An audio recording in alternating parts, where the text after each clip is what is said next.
Hi all, this Amin Maski, welcome back to my channel. तो आज वाली वीडियो बहुत ही इंपॉर्टेंट है। अगर आप किसी कंसल्टेंट के थ्रू अपना स्टडी इन इटली का एडमिशन प्रोसेस करा रहे हो या आप सोच रहे हो किसी कंसल्टेंट को अप्रोच करने का, तो आज मैं आपको 3 स्टूडेंट्स इंट्रोड्यूस कराऊंगा जिन्होंने कोलकाता बेसिक कंसल्टेंट के थ्रू अपना पूरा पूरा एडमिशन प्रोसेस किया। And the only reason they went through a consultant कि उनको यहाँ पे स्कॉलरशिप मिल जाए। अल्टीमेटली उनको स्कॉलरशिप नहीं मिला and they have to bear now all the expenses plus जो ऑलरेडी उन्होंने 2.5-3 लाख रुपए कंसल्टेंट को दे दिए। तो प्लीज़ यार, वीडियो लंबा है लेकिन स्किप मत करना बिकॉज बहुत सारी डिटेल्स है। मैंने कोशिश किया थोड़ा कंप्रेस करने का बट स्टिल मैं नहीं कर पाया बिकॉज दो डिटेल्स आर वेरी इंपॉर्टेंट, काफ़ी यूजफुल इंसाइट्स हैं। तो प्लीज़ पूरा देखना। एंड अगर आप भी किसी कंसल्ट के थ्रू गए थे and now you are in a problem, मतलब आपको एडमिशन मिल गया बट स्कॉलरशिप नहीं मिला एंड आप उस कंसल्ट के बारे में बोलना चाहते हो, एक्सपोज करना चाहते हो, बट वो आपको डरा रहे हैं, धमका रहे हैं, तो प्लीज़ डरो मत। बाकी स्टूडेंट्स को बताओ कौन सा XYZ कंसल्टेंट है, उसने क्या गलत किया, क्या सही किया। इनफैक्ट वो भी स्टूडेंट्स जिन्होंने कंसल्टेंट को 3 लाख, 3.5 लाख, 4 लाख रुपए दिए एडमिशन के लिए, आपको भी बाहर आके बोलना चाहिए बिकॉज शायद अब आपको आइडिया लग गया हो कि इतना पैसा कंसल्टेंट को देने का जरूरत नहीं था। So let's get started. आपने कितने पैसे खर्च किए? 2.75 लाख। 3.5 था। 2.75 पूरा पैसा रिफंड कर देंगे आपको, जितना भी अभी तक लिया है, अगर स्कॉलरशिप नहीं मिलता है। डॉक्यूमेंट्स भेजने का भी पैसा हम नहीं दिया था। हाँ, 1 साल वेस्ट करा दिया, प्योरली उनकी गलती थी। था सर, मुझे छोड़ना है क्योंकि आप लोग बहुत लेट लेट एप्लीकेशन कर रहे हो। जो जितने जितने चीज लिखे हुए हैं उनका बेयर मिनिमम किया गया है। उसके बाद ये कहते हैं कि हमें गूगल रिव्यू में अच्छा वो कर दो, थोड़ा सा अच्छा सा डाल दो। मेरे क्वेश्चन का रिप्लाई करने के पहले गूगल रिव्यू दिए। पॉजिटिव रिव्यू नहीं देते हो हाँ, तो हम मेल आईडी, मतलब हम लोग प्रोसेस पार्टनर नहीं करेंगे। हार्डली आ ही गए यहाँ पे, यही एक चीज सक्सेसफुल हुआ है, बाकी चीज तो नहीं हुआ है कुछ। उसके बाद फिर वो गायब हो गए वो लोग।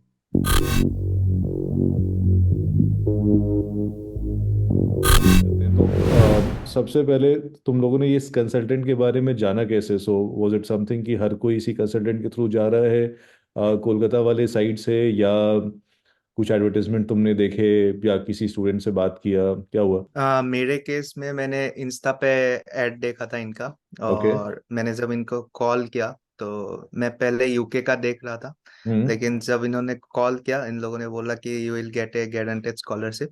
हम्म। और तो मैं इसी तरह से मतलब जुड़ा इनसे। और दूसरा बताओ, मतलब इन लोगों को थोड़ा सा आइडिया था।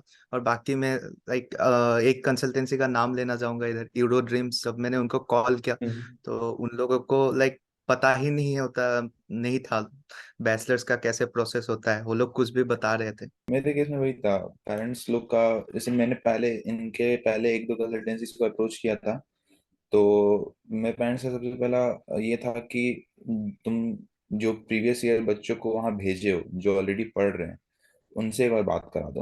ओके। तो एक दो कंसल्टेंसीज को मैंने अप्रोच किया तो उन्होंने काइंड ऑफ चीजें टालने लगी, बोलने लगे कि नहीं, ऐसे हम किसी से नहीं बात करा सकते हैं। बट इन केस में तुरंत तुरंत हमें जो बच्चे बात जा करो। रहे हैं, जाने वाले हैं, उनका नंबर आ गया। ओके। हम लोगों ने बात करके तुरंत कंफर्म कर ली।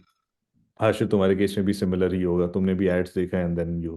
तो जस्ट टू अंडरस्टैंड, तुम लोगों को कन्विंस करने के लिए इन्होंने क्या एक चीज ऐसी कही जिससे तुम बोला है कि हाँ यार ये तो सही है? पॉइंट यही था उनका कि जितने भी बच्चे गए हैं सबका हो गया है, सबका हो तो गया। बहुत बहुत ही कम चांसेस है, मतलब बहुत ही कम चांसेस है कि आपका नहीं होगा। हम्म। नहीं तो आपका हो ही जाएगा, बिल्कुल ही हो जाएगा, कोई टेंशन नहीं है। यही था उनका। पाँच छः वो उन्होंने बताया कि पाँच छः बच्चों ऐसे, मतलब इतने इतने बच्चे का नाम गिना दिया कि इनको इनको मिला है। फिर हम्म। उनमें से एक दो से मैंने भी बात कर लिया, हम्म। तो तो क्लिक हो गया। कन्विंस हो गए। ये तुमने कब, किस महीने में तुम लोगों ने प्रोसेस स्टार्ट किया? जैन में, जैन फेब के टाइम था? सितंबर में, हम्म, अराउंड अच्छा, सितंबर सितंबर में ही अक्टूबर के स्टार्ट बीच। कर दिया था प्रोसेस, सितंबर में। ये सब में वैलिड है हम्म। या फिर आपने अलग अलग किया किसी? नहीं, मैंने दिसंबर में स्टार्ट किया था। ओके। मतलब एंड ऑफ द ईयर के वक्त ही सबने वो किया ओके, था। मोर और लेस आपने तब स्टार्ट किया था। उसके बाद what was initial payment that you guys made? So सबसे पहला जब तुमने उनको अप्रोच किया तो पेमेंट क्या दिया एंड उस टाइम क्या क्या सर्विसेज गारंटी की गई थी? मैंने जब मतलब पेमेंट किया था तो फर्स्ट इंस्टॉलमेंट वाज 25,000। हम्म। तो उसमें उन लोगों ने बोला था कि आप लोगों का एसओपी, देन टोलके का like practice classes, hmm. And like जितना भी एडमिशन एप्लीकेशन फीस है सब हम्म। हम लोग बेयर करेंगे। मैं ये इसीलिए पूछा क्योंकि ये एक्चुअली जो स्टार्टिंग सम है वो लो रखा गया है एंड सर्विसेज ज़्यादा डाल दिए गए हैं सो दैट यू से कि अच्छा 25,000 ले रहे हैं, मेरे को इतना सारा चीज़ मिलेगा, राइट। एंड हम्म उसमें से बहुत हम्म सारी चीज़ें रिक्वायर्ड भी नहीं होंगी but it's just added. SOP के साथ वही किया है कि they just give you a draft, इसको भर दो, उसके बाद यू डोंट इवन नो कि क्या उन्होंने वो एसओपी को आगे अप्लाई करने के लिए यूज़ किया भी या नहीं किया, बिकॉज तुम लोग सबके लिए I think application process blanked होगा क्योंकि तुम्हें पता नहीं होगा कि वो क्या कर रहे हैं मेरे सारे डॉक्यूमेंट्स के साथ, राइट। हम्म हम्म ओके, सो तुमने 25,000 दिया and let's say second instalment मांगने से पहले तुम्हारा क्या क्या हम्म। इसमें से तुमको मिल गया था? मेरे केस में मैंने जितना देखा उन लोगों ने बस एप्लीकेशन किया था, हम्म। बाकी मैंने सब खुद से ही किया। और उसमें एक यूनिवर्सिटी था पॉलिटेक्निको दी तुरिनो, उसमें हम्म। मैंने खुद से अप्लाई एप्लीकेशन किया था। क्यों? और बिकॉज दे वर लेट, मतलब वो जितना भी काम कर रहे थे बहुत लेट लेट कर रहे थे। मान लीजिए डेडलाइन आज है, 2 दिन पहले अप्लाई कर रहे थे। बट तुम तो दिसंबर में अप्लाई कर रहे हो तो तुरंत हो जाना चाहिए ना। हाँ, हो जाना चाहिए बट वो लोग नहीं कर रहे थे। अच्छा, ये वो लोग नहीं कर ही नहीं पता रहे थे उनका। तो उस पोर्टल नहीं। का फीस तुमने खुद से भरा, हम्म। इन्होंने तुम्हें रिफंड नहीं किया? नहीं। ओके, सो पॉलिटो का एप्लीकेशन तुम्हारा हुआ, उन्होंने कितनी यूनिवर्सिटीज में अप्लाई किया? क्योंकि आई थिंक 5 बेस में आप बोलते हैं ना कि 5 यूनिवर्सिटी में करेंगे, हम्म। तो कितने में उस किया? टाइम तो उन लोगों ने बोला था कि हम लोगों ने सारे यूनिवर्सिटीज में किए हैं, लेकिन हमारे पास मेल आईडी और पासवर्ड नहीं था तो वो हम तो लोगों ने वेरीफाई नहीं कर क्रॉस सकते। वेरीफाई नहीं किया। तो जब मेरे पास आया, मतलब अभी कुछ दिन पहले, तो मेरे को पता चला बस तौर वर्गा था और पादवा में ही एप्लीकेशन किया था। इन्होंने वही एंट्रेंस टेस्ट का दोनों किया, टॉल्क और टील जो होते हैं वो दोनों का एप्लीकेशन किया। एंड देन फिर टॉर वर्गाटा एक यूनिवर्सिटी है तो उसका मैंने टेस्ट दिया था, तो ये तीन का तो मैं कंफर्म हूँ।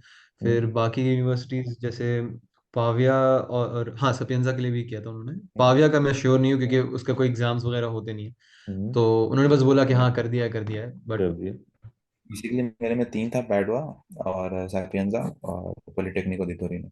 सो लेट्स से बट मोरलेस। का पैड्स का मेरे ख्याल से मैं ही दे रहा था। टीआईएल और टॉल जितने बार भी एग्जाम दिया हम्म। उसमें मैं नहीं दिया था। तो हर बार तुम्हारा सेम फॉर मी। रजिस्ट्रेशन। तुम्हारे 15,000 में इंक्लूडेड नहीं था? अब था, नहीं था, नहीं था। सो फिर ये तो ये 15,000 इनका दिया क्यों पुरानी जब चीज तुम थी ही कि एप्लीकेशन ये फीस फोन पे नहीं कर उठा रहे पाते। आया था ना, भार्गव ने भी बताया, ट्यूशन क्लासेस। हो? ट्यूशन, अच्छा ट्यूशन क्लासेस के नाम पे। बट हम्म ट्यूशन क्लासेस जैसे तैसे 2 से 3 क्लास हुआ, हम्म। और तो उससे काउंट करना नहीं चाहिए। और दो एग्जैक्टली। से तीन क्लास 10,000 होना भी नहीं चाहिए, हम्म। या 15,000 जो भी। तो ऐसा था, बट हाँ मैं हर बार अपना रजिस्ट्रेशन और एग्जाम के फीस दे रहा था। और ये ट्यूशन का लेवल कैसा था ये जो ये करा रहे थे? बस अब लाइक कोई अब आ क्योंकि रहा है फीस टॉपिक की जस्ट वजह पढ़। से मैं उतने अच्छे से समझ भी नहीं पाया कि अच्छा, ऐसा मतलब कुछ। ऐसे ही कि किसी को बुला दिया कि भाई चलो कुछ पढ़ा दो, है ना? बेसिकली कई बार हम्म वो एक ग्रुप बना था व्हाट्सएप पे, और जो मैम थी हम लोग की वो भी आके बोलती थी कि आज क्लास होगा। टीचर मतलब क्या था उन लोग का आपस में मेल, पता नहीं।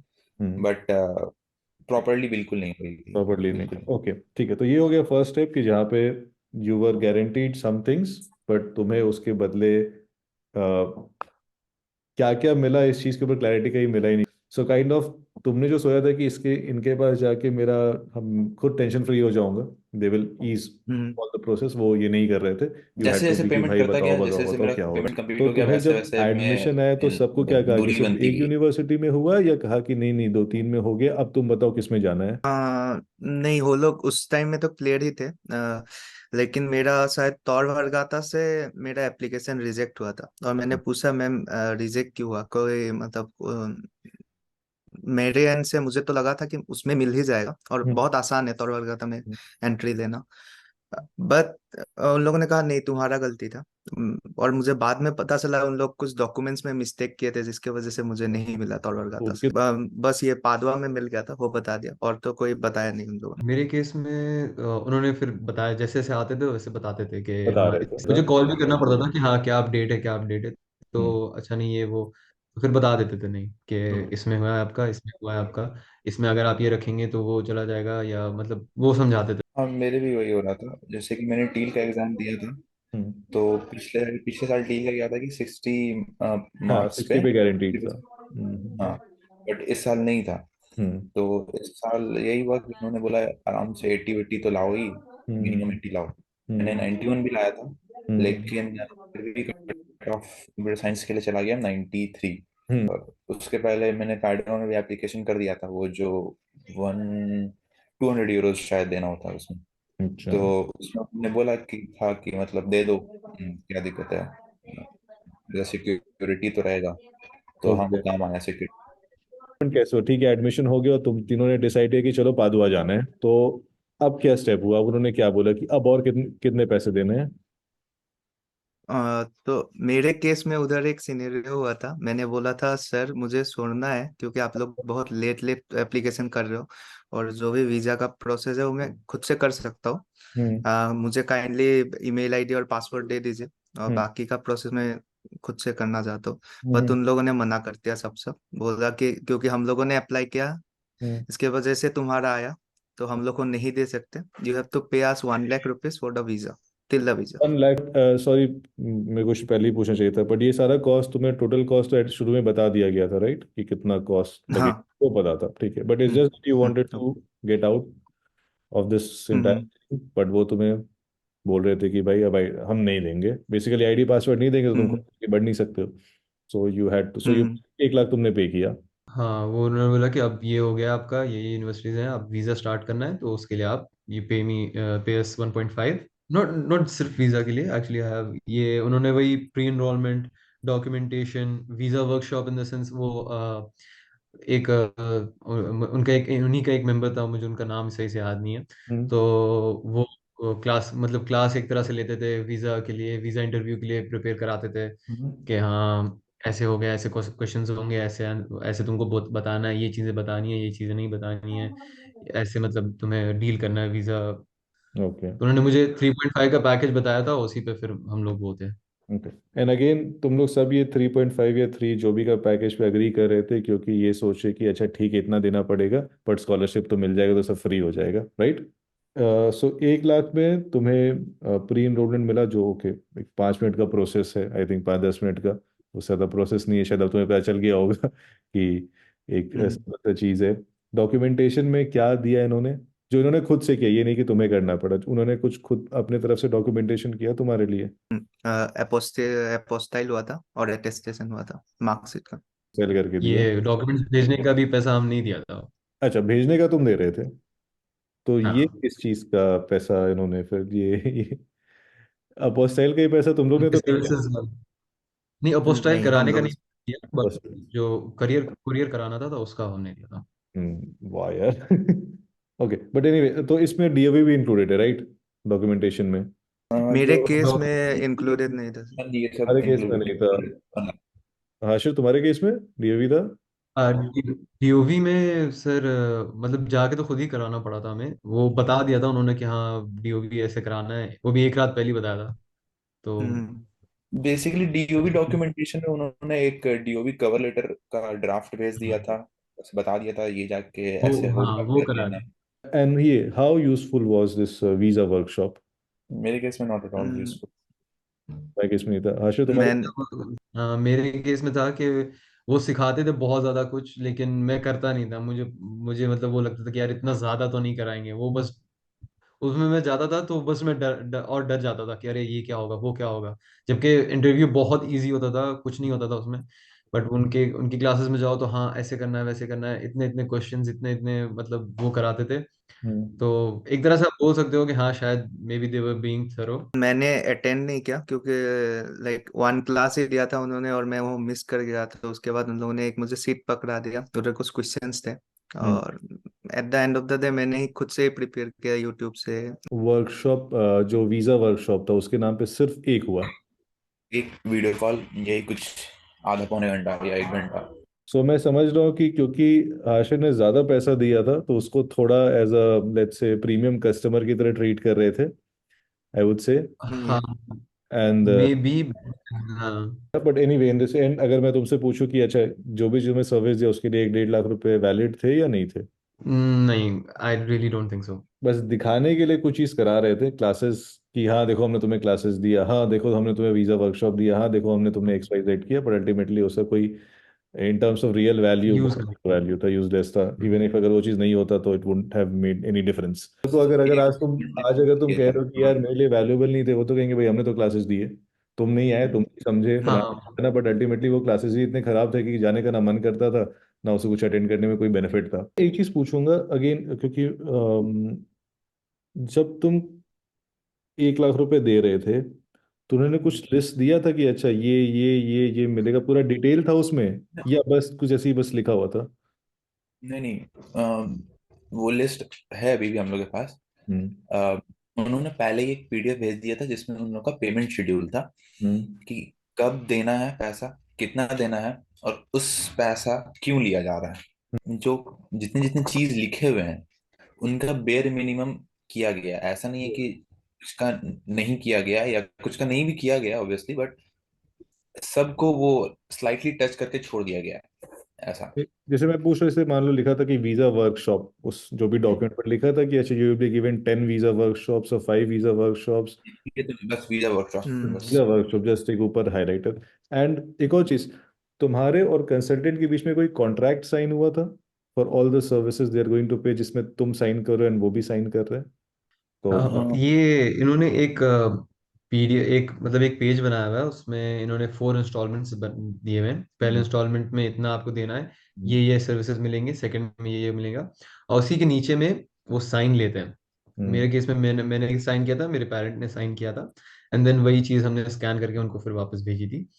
तो उसमें जो जो आई गेस जो सर्विसेज लिखे हुए हैं उसमें मैं यही होगा कि एग्री कर रहा हूँ मैं उनके सर्विसेज के लिए, तो बस वही साइन किया था। और बाकी बहुत मतलब 1 साल के बीच में उन्होंने बहुत सारे फॉर्म्स काइंड ऑफ पीडीएफ्स भेजे थे, गूगल डॉक्स भेजे थे। उसमें आपको अपना डिटेल आप डालिए, आप मतलब 2-3 बार सेम ही चीज़ डालना होता था, बट ये नहीं बताते थे कि कहाँ पे मैं यूज करेंगे उसको। उसको यूज़ करने वाला हूँ या किस चीज़ के लिए है वो। कभी कभी आ जाता था डीओवी ऊपर हम्म। में, हाँ डी फॉर डीओवी करके आ जाता, बट मुझे पता नहीं होता था कि भाई डीओवी है क्या, क्या है क्या नहीं है। उसके लिए मतलब वो भेजते थे कि हाँ ये फिल करके तुम कल परसों तक मुझे भेज दो वापस। एंड तुम्हें आई थिंक कभी भी शुरू में ये चीज़ नहीं कहा हो कि अच्छा हम एप्लीकेशन करेंगे तो तुम्हारा आईडी पासवर्ड रख लेंगे and we are not going to give it to you, ऐसा कुछ भी नहीं कहीं कहा गया था? नहीं नहीं, नहीं। ऐसा कभी नहीं।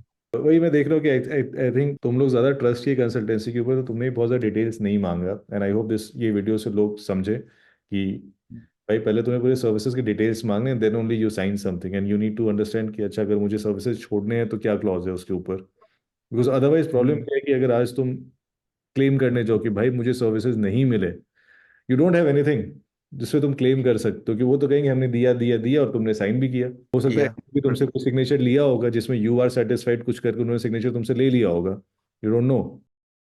May be. बट चलो let's jump to the scholarship part. तो अभी तक 1.25 या 1.5 लाख चले गए हैं।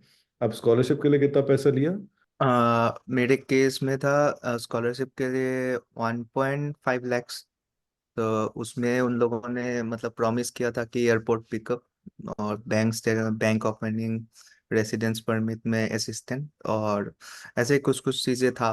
तो मैंने पूछा भी था जब मैं पे कर रहा था, सर लाइक मैं ये दे रहा हूँ तो अगर बाई चांस मुझे स्कॉलरशिप नहीं मिलता है तो उस केस में क्या होगा?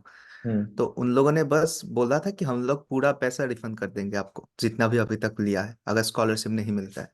बट ये कहीं ये लेकिन अग्रीमेंट काफी बार, साइन हुआ था? नहीं ये नहीं। इसमें नहीं था। मतलब जो वो पीडीएफ भी है उसमें ये लिखा हुआ है। मेरे पेरेंट्स से बहस भी हुआ है जब मतलब पेरेंट्स मेरे का था कि मतलब 2-3 इंस्टॉलमेंट में दे दूं या मतलब जो भी पे कर रहा हूँ एटलीस्ट उसका रिसिप्ट दे दो।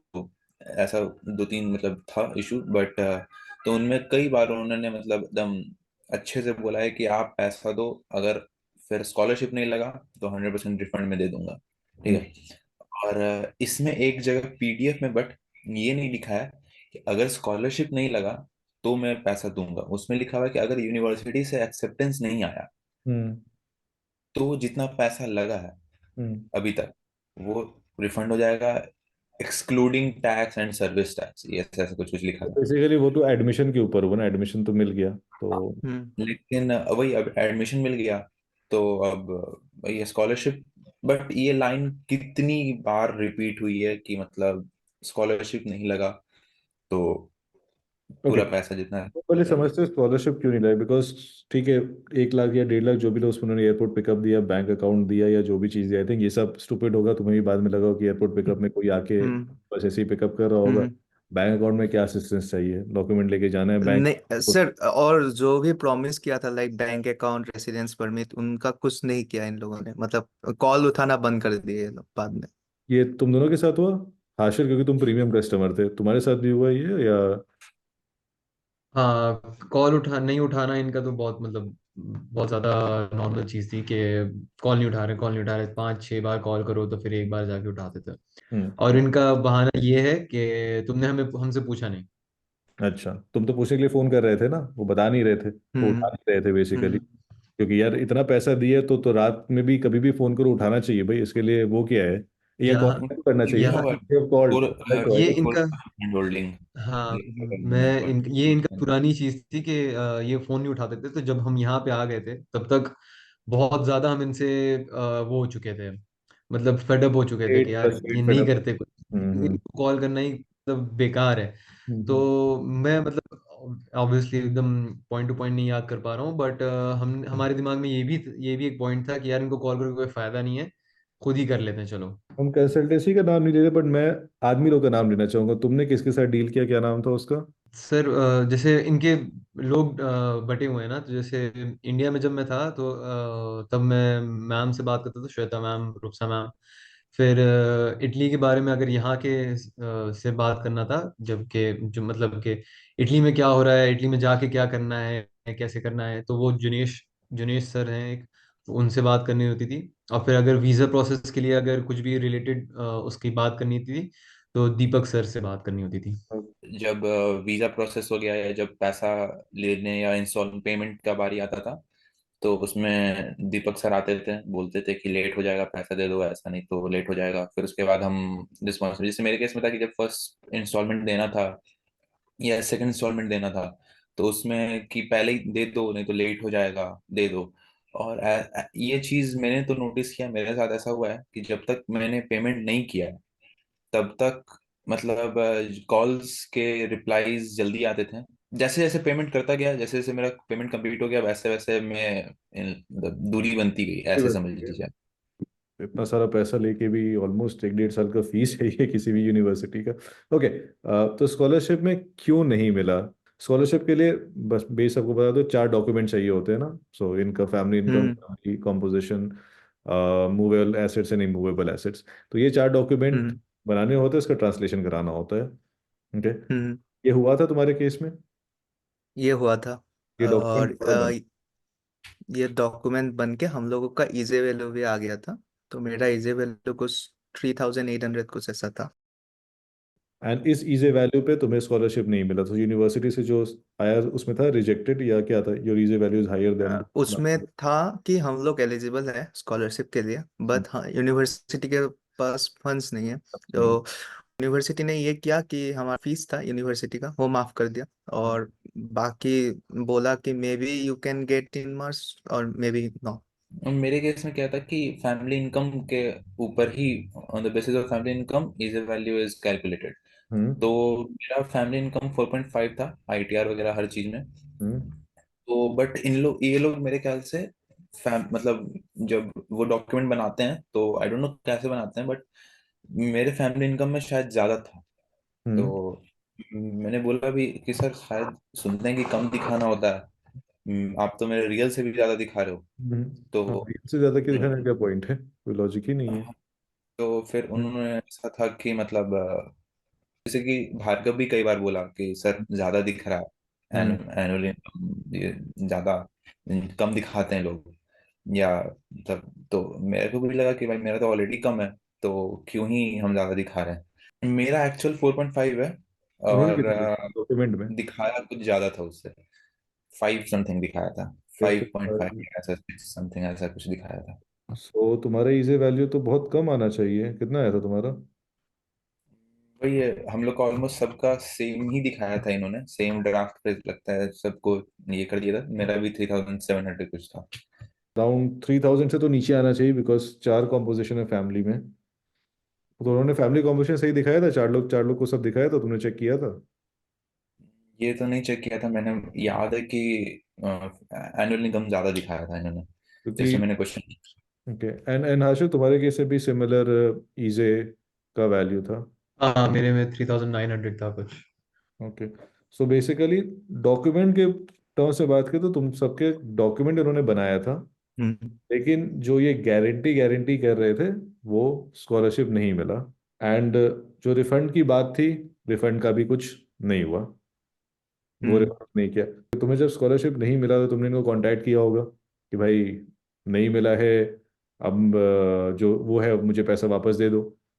तो उनका रिस्पॉन्स क्या था? हम्म अ, अच्छा नहीं, वैसे बस एक चीज बोलना चाहूंगा। बोलो बोलो बोलो। थ्री कंपोजिशन दिखाए थे, और फैमिली इनकम अराउंड 6 lakhs ऐसे करके दिखाए थे। थ्री, तुम तो अराउंड फोर सिक्स। हो ना। थ्री क्यों, 4 हो तुम। कॉम्पोजिशन में 4 लोग हैं। हाँ, लेकिन फिर उन्होंने 3 दिखाया है। हाँ, एक नहीं नहीं 4 होना चाहिए, क्योंकि फैमिली जितना ज्यादा लोग फैमिली के दिखाएंगे उतना ज्यादा तुम्हारा फैक्टर बढ़ेगा डिवीजन करने का, इजी कैलकुलेशन। मेरे मेरे मेरे केस में भी आई गेस, मतलब हम लोग 6 लोग हैं। हम्म। तो 2 बार उन्होंने एक डॉक्यूमेंट्स वो किए थे, क्या कहते हैं, रिक्वेस्ट किया था उन्होंने। एक में तो फिर मैंने सिर्फ दिखाया था कि मैं हूँ, हम्म। और बस मैं हूँ, मेरे मम्मी पापा हैं। एक में मैंने फिर सबका दिया था, अपने भाई भाई का सब कुछ का दिया था। तो अब I guess I don't know कि कौन सा उन्होंने यूज किया था, क्या किया था। क्योंकि क्या होता है, तुम्हारा जो भी इनकम है ये इंडियन करेंसी में वो यूरो में कन्वर्ट होगा, and then depending on the component of the family division factor होता है। अगर एक है, सिंगल है, कंपोनेंट है, तो सिर्फ 1 होगा। एक से ज्यादा है तो 2, 2.353 होता है। तो जितना ज्यादा कंपोनेंट है उतना ज्यादा तुम्हारा ये डिनोमिनेटर बढ़ेगा, तो तुम्हारा ओवरऑल ईजे वैल्यू कम होगा। तो अगर ये कॉम्पोजिशन तुम्हारे हम्म कम दिखा रहे हैं तो तुम्हारा ईजे वैल्यू बढ़ेगा। एक बार मैं फिर से चेक कर लेता हूँ। चेक करने के उन्होंने क्या दिया है, क्योंकि आई अंडरस्टैंड कि अगेन ये सभी प्रोसेस तुम्हें नहीं पता है, and you were blindly trusting them कि भाई ये तो करा ही देंगे जब इतना भाई ये गारंटी कर रहे हैं। बट अगेन हम्म तुम्हें क्लैरिटी नहीं है कि तुम्हारे एप्लीकेशन फॉर्म में स्कॉलरशिप पे क्या डाला है इन्होंने। जो पॉइंट वही था कि जब तुमने इनसे कांटेक्ट किया कि भाई स्कॉलरशिप नहीं मिला है, मुझे पैसे रिफंड करो क्योंकि तुमने गारंटी किया था, तो क्या रिस्पॉन्स आया? भार्गव पहले तुम ही बताओ। मैंने पहले कहा कि सर नहीं आया है, तो उन लोगों ने बोला ऐसा हो ही नहीं सकता। हम्म। हम लोग क्रॉस वेरीफाई करते हैं, तो हम्म। उसके बाद उन लोगों ने वेरीफाई किया, बोला ये हमारी गलती नहीं है, यूनिवर्सिटी के फंड्स की प्रॉब्लम है। हम्म। मैंने बोला सर लेकिन आप लोगों ने तो गारंटी दिया था, hmm. That is the issue. तो अब हाँ, फिर ये था उन ना लोग बोले तुमसे कि उनका कांटेक्ट है, वो जानते हैं यूनिवर्सिटी को, फलाना ढिमकाना, कुछ ये सब भी बोला होगा तुम लोग को। ओके, तो तुम्हारा था हाँ, बीच में जानते ही बोला। डेफिनेटली। ओके। हम्म ये काफी स्टार्टिंग में सुने थे, हम्म। मतलब एकदम स्टार्टिंग में। स्टार्टिंग में ऐसा कुछ नहीं बता रहे थे। Okay, right. हम्म। तो उसके बाद उन्होंने बोला हमें थोड़ा टाइम दो, 1 वीक का। हम्म। उसके बाद हम लोग कुछ करते हैं। हम्म। 1 वीक चला गया, फिर हम लोगों ने कॉल किया, वो लोग रिसीव नहीं कर रहे, जस्ट एक टेक्स्ट मैसेज कर देते हम लोगों को 20 डेज और चाहिए टाइम के लिए। अच्छा। फिर 20 डेज बाद कॉल करके बोलते हैं कंपनी के पास अभी फंड नहीं है, अच्छा, हम लोग अभी तुमको रिफंड नहीं दे सकते। तो लाइक बहुत सारे स्टूडेंट्स का हुआ है, तो हम लोग कितने को रिफंड करेंगे? जिससे पैसा ये लिया लॉजिक बात का वो पैसा वापस करोगे, इसमें क्या, तो दिए है ना। कौन सा एडिशनल फंड मांग रहे हो? जो दिया है वही तो मांग रहे हो। वही मांग रहे थे सर, बट तो उन के लोगों ने बात क्या खत्म हो गई या तुम चेस कर रहे हो? अभी भी सेस ही कर रहे हैं। तो बट तुम्हारे वो पेरेंट्स लोग जाके उनको चेस किया या अभी तक नहीं किया? पेरेंट्स गए ही नहीं है बात करने के लिए उनसे, या? पेरेंट्स ने कॉल पे बात किया था, और वो लोग उठाते नहीं कॉल। ओके। हाशिर तुम्हारे केस में क्या हुआ है? तुमने जब मेरे केस में पूछा। तो जब नहीं लगा तो फिर तो हमने सबने मिलके ही बात की थी। हम्म। तो उसके बाद फिर वही हुआ, पेरेंट्स से एक बार बात हुई। उन्होंने हमें 1 महीने का थोड़ा सा पैसा दिया था, 25,000 हमें वापस किया। उसके बाद बोला कि पहले तो हमने बोला कि ठीक है, तुम्हारा इतना इतना होता है, हम लोग एक साथ नहीं दे सकते हम्म। तुमको वापस। तो तुमको एक अच्छे से कैलकुलेशन करके देंगे कि तुम लोगों का कितना रिफंड बनता है, हम्म। और उसके हिसाब से हम लोग महीने महीने करके तुम लोग को देंगे। क्योंकि फिर हम लोग ने बहुत बात की थी, हम लोग ने बोला था कि नहीं देखिए, इस वजह से है, उस वजह से है, ऐसे वैसे हमने ये इस्टेब्लिश कर दिया था कि गलती आपकी ही है एक हम्म। तरह से। और उसके बाद फिर उन्होंने वो फिर मान गए। टाइम लिया उन्होंने, अच्छा खासा टाइम लिया। अच्छा हमें 2 दिन दो, 5 दिन दो, एक हफ्ता दो, 2 हफ्ता दो, कर करके टाल टाल के फिर एक बार बाद में हल्का सा उन्होंने बोल दिया कि ठीक है, तुम लोग का तुमने कितना दिया था, अच्छा इतना दिया था, तुम्हारा अराउंड इतना रिफंड बनता है। मैं तुम लोग को ऐसे से करूंगा, तो 1-2 दिन का टाइम दो, तुम लोग को अच्छे से कैलकुलेशन, सबको कैलकुलेशन करके दूंगा मैं, कितना कितना रिफंड सबका बनता है। और क्योंकि हम लोग के पास पैसे नहीं है अचानक से सबको देने के लिए, हम लोग महीने महीने करके तुम लोग को देंगे। ठीक है, बात हो गई हमारी। उसके बाद फिर वो गायब हो गए वो लोग। ओके। फिर फोन नहीं उठा रहे, फिर कुछ नहीं कर रहे, कैलकुलेशंस नहीं भेज रहे, ये नहीं कर रहे, वो नहीं कर रहे। फिर कॉल किया एक और, फिर एक बार बात हुई तो उन्होंने बोला अच्छा ठीक है, अभी हम 25,000 तुम्हें भेजेंगे। तो फिर हमने बोला कि सर 25,000 में तो कुछ नहीं होगा, ना हमारा रेंट निकलेगा ना कुछ होगा, ये भी नहीं नहीं, अभी ये रखो, अभी हमारे पास नहीं है, तुम लोग चार हो, तुम लोग का इतना ज्यादा हमारे पास फंड नहीं है, ये है वो है, जो भी था उनका रीजन, अभी ये रखो, फिर हम बात करेंगे। हम लोग को थोड़ा बहुत समझ में आ रहा था कि ये टाल रहे हैं हमें, डाल रहे बट क्या ही बेसिकली कर सकते टू थे। द पॉइंट कि तुम फिर छोड़ हाँ। दो, यही हो रहा है। हाँ नहीं, फिर उसके बाद फिर जो वो दिया पेमेंट, उसके बाद तो फिर बात ही फिर तो बंद हो गया। ना Okay. कैलकुलेशंस आए ना कुछ आए।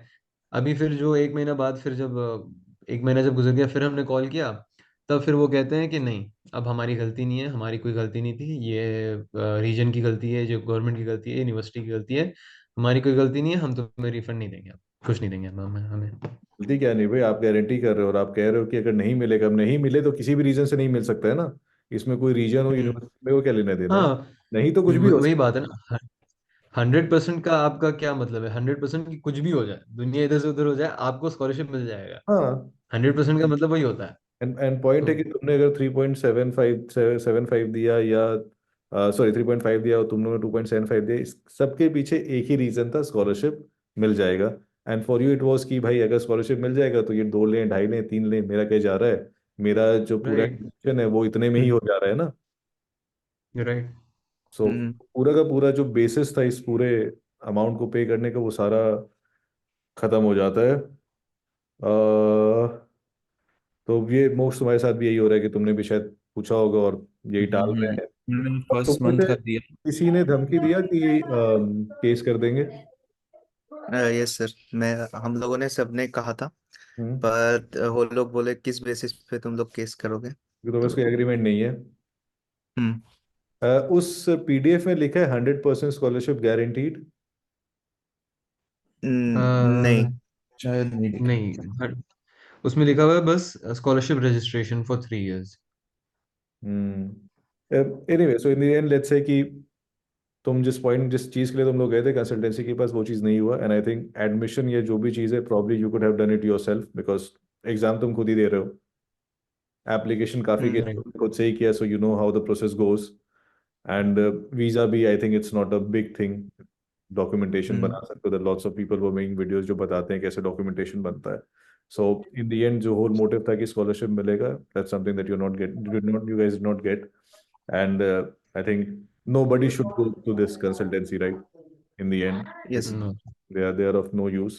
um और और मैं भी एक और चीज ऐड करना चाहूंगा, जो वीडियो इन लोग बनाए थे, तो जो हाँ। देवर लाइक, अगर तुम पॉजिटिव रिव्यू नहीं देते हो हाँ। तो हम मेल आईडी, मतलब हम लोग प्रोसेस फर्दर नहीं करेंगे। और वो लोग बार बार प्रेशराइज कर रहे थे कि वीडियो बनाओ वीडियो बनाओ। हाँ, फिर ये ऐसा और है। ऐसा नहीं था कि हाँ तुम खुद अपनी तरफ से बनाना चाह रहे थे, ये उन्होंने पुश किया था हम्म, वीडियो बनाने के लिए। बड़े मेरे माथे साथ हो रहे साले हुआ ये, था। मतलब अब तो गाली निकल ही रहा है। क्या है ये भाई। ये बना था कि ये वीडियो तुमने जो बनाया, ये वीडियो कब बनाया, eight which point in the application process. Visa के बाद ही बनाया था इन लोग। ओके, सो वीजा मिला, यू वर क्वाइट हैप्पी, कह रहे वीजा मिल गया, वीजा मिल गया, सो या एक रीजन ये भी था कि थोड़ा सा हैप्पी था। और नेक्स्ट आपका, ये लोग प्रेशराइज कर रहे थे हर दिन कि वीडियो बनाओ वीडियो बनाओ, राइट। ये सबके साथ ही हो रहा तो पैसे तुम ही दे रहे हो, सो तुम पैसे भी दे रहे हो और उनका फ्री एडवर्टाइजमेंट भी कर रहे हो। Google even reviews. इनके गूगल, ये कॉल करके मतलब कुछ ऐसा हो जाता है ना, जैसे अगर आपकी, फॉर मी मुझे अच्छे से याद नहीं है, बट मुझे जहाँ तक लग रहा है वीजा एक्सेप्टेंस के बाद जब मतलब खुश हो जाता है बंदा कि हाँ चलो अब हो तो गया है, अब तो ये हो गया, इन्होंने करवा तो दिया, चलो इतना परेशान किया लेकिन हो तो गया है। उसके बाद ये कहते हैं कि हमें गूगल रिव्यू में अच्छा वो कर दो, थोड़ा सा अच्छा सा डाल दो। और मुझे भी 2-3 दिन, मतलब एक दिन बोला, मैंने डाल दिया, अच्छा ठीक है डालता हूँ ना किसी दिन। फिर एक और बार आया कि यार तुमने डाला नहीं अभी तक, तुम डालो डालो।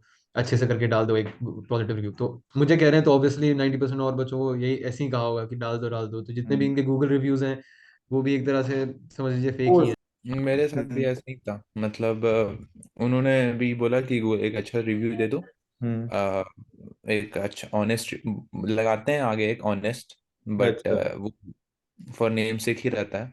हम्म। तो क्या हुआ कि वो मैं भी ऐसे ही टाल रहा था, लेकिन फिर बट कुछ काम के लिए अगर मैं उससे उनसे पूछ रहा हूँ कि सर अब ये कैसे करना होगा, मेरे क्वेश्चन का रिप्लाई करने के पहले गूगल रिव्यू दिए। इसमें एक इंटरप्ट करना चाहूंगा, मतलब कुछ दिन पहले, एक हफ्ते पहले की बात है। हम हम्म। लोगों ने, क्योंकि ऑब्वियसली स्कॉलरशिप नहीं मिला, हम लोगों ने रिव्यूज हटा दिए और मैंने शायद 2 स्टार दिया था गूगल में। और हम्म। इंस्टा पे भी मैंने बोला कि don't go with this hmm. Consultancy. तो कल मेरे को कॉल आया इनके तरफ से। हम्म। और इन लोगों ने पहले तो बहुत गंदा लैंग्वेज के साथ मेरे को अच्छा। बोला कि ऐसा कुछ ये सब है। हम्म। और उसके बाद हम लोगों को अभी लीगल ट्रेड मिल रहा था, मेरे को स्पेशली, कि हम्म। तुम ये सब मत करो, बंद कर दो। पढ़ने गए हो पढ़ो, नहीं तो अ, अलग तरह से जाएगा सिचुएशन। एक चीज मैं यहाँ पे क्लियर कर दूं, ये तुम्हारा लीगली कुछ नहीं उखाड़ सकते हैं, ठीक है? हम्म किसी भी एंगल से ये तुमको लीगली ये कुछ नहीं कर सकते हैं। इनके पास कोई बेसिस नहीं है। तुमने इनसे सर्विस लिया, सर्विस तुम्हारा हो गया।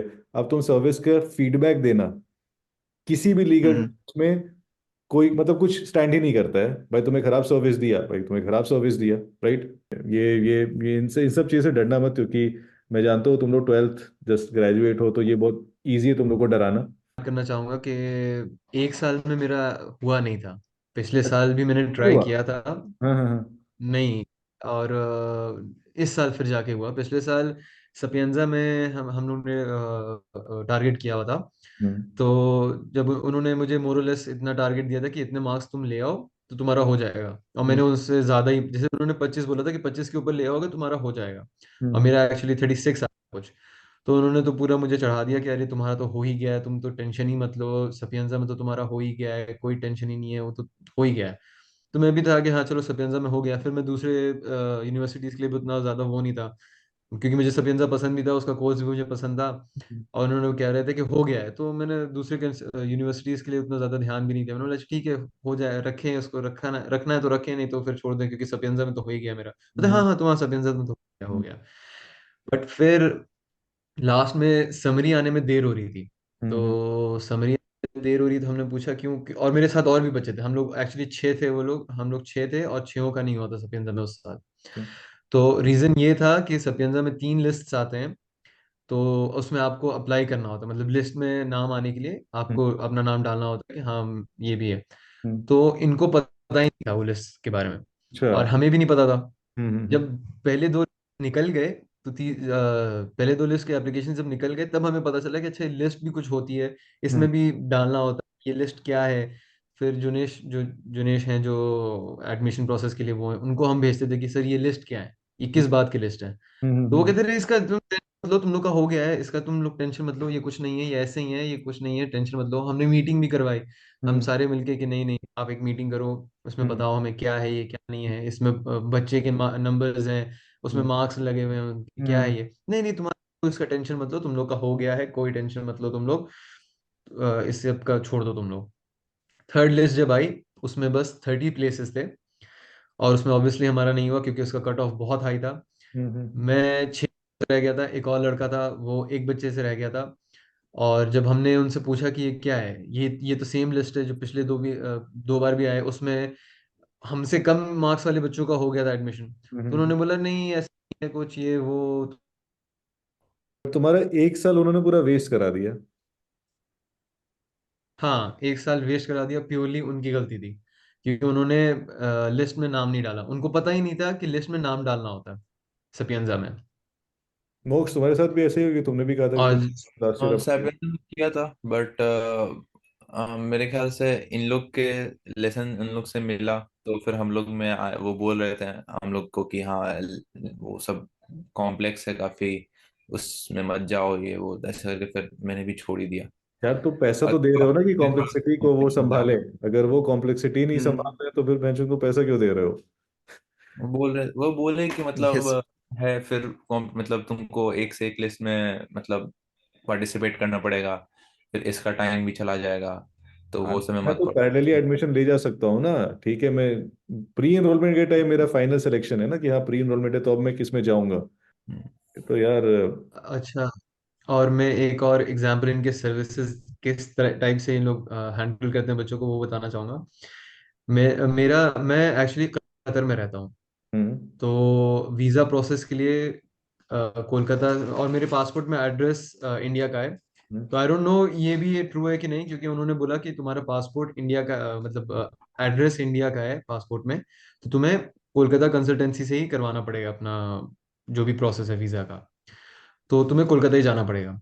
तो फॉर मी मुझे कतर से कोलकाता जाना पड़ता था ये वीज़ा प्रोसेस कराने के लिए। तो इन्होंने बोला कि हाँ चलो आपका सब कुछ हो गया है, सपियंजा में तो हो गया, जबकि नहीं हुआ था। और ये चीज़ हमें अभी तक पता नहीं थी कि एनरोलमेंट समरी नहीं आई है। एनरोलमेंट समरी जैसी कोई चीज़ भी होती है, वो हम्म, नहीं आई है मेरी अभी तक सपियंजा से। अभी तक मेरे दिमाग में ये था कि मेरा सपियंजा में हो चुका है। हो चुका है। इन्होंने बोला कि अब स्टार्ट करते हैं हम वीज़ा प्रोसेस, तो उसके लिए आपको इंडिया आना पड़ेगा। हमने बोला ठीक है, नो प्रॉब्लम, इंडिया आ जाएंगे हम।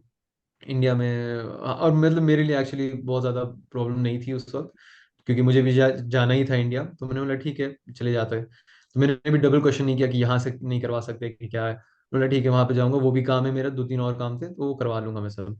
तो मैं गया उधर। हाँ गया। मेरा 3 o'clock को फ्लाइट थी मेरी कतर से। एंड 11 o'clock को दीपक सर कॉल करके मेरे फादर को कहते हैं कि एक ऐसा डॉक्यूमेंट है, एनरोलमेंट समरी, जिसके बिना आपका एडमिशन होगा ही नहीं। मतलब वही बोलते, वही डॉक्यूमेंट है जिससे पता चलता है कि आपका एडमिशन पक्का है कि नहीं है। वो अभी तक आपका आया नहीं है, और उसके बिना आप वीजा एप्लीकेशन कर भी नहीं सकते। डेफिनेटली। और मेरी 3 या 4 घंटे में फ्लाइट थी इंडिया के लिए। और उस वक्त वो कहते हैं कि नहीं आया है आपका, टाइम लगेगा, थोड़ा वेट करें। सो आई हैड नो ऑप्शन, और नो अदर ऑप्शन, मैं इंडिया गया। 1 महीने में इंडिया में अकेले रहा था। वेट कर रहा था समरी का, वेट कर रहा हूँ कर रहा हूँ कर रहा हूँ, नहीं आ रही नहीं आ रही। तो इसी बीच में फिर हम लोग ने वही मीटिंग कराई, ये कराया कि भाई ये लिस्ट क्या है, वो लिस्ट क्या है, ये सब हुआ। तो उन्होंने बोला कोई दिक्कत नहीं है।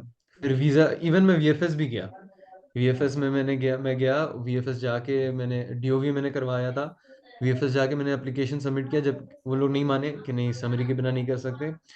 मैंने कॉन्सुलेट में कॉल किया कि नहीं सपियंजा, सपियंजा का थोड़ा वो लेट होता है। कॉन्सुलेट में बोला हाँ हाँ सपियंजा का थोड़ा लेट चलता है सब मामला। मैंने बोला हाँ इसीलिए उनकी समरी नहीं आई है। तो आप प्लीज़ अभी मेरा एप्लीकेशन ले लीजिए, वीज़ा आप मत मत दीजिएगा। जैसे ही मेरा समरी आ जाता है मैं सबमिट कर दूंगा, फिर उसके बाद आप कर सकते हैं। बट बिना समरी के जो भी हो सकता है आप प्लीज़ अभी तक करा दीजिए, क्योंकि मेरी क्लासेस अभी से स्टार्ट, इतने दिन से स्टार्ट होने वाले हैं।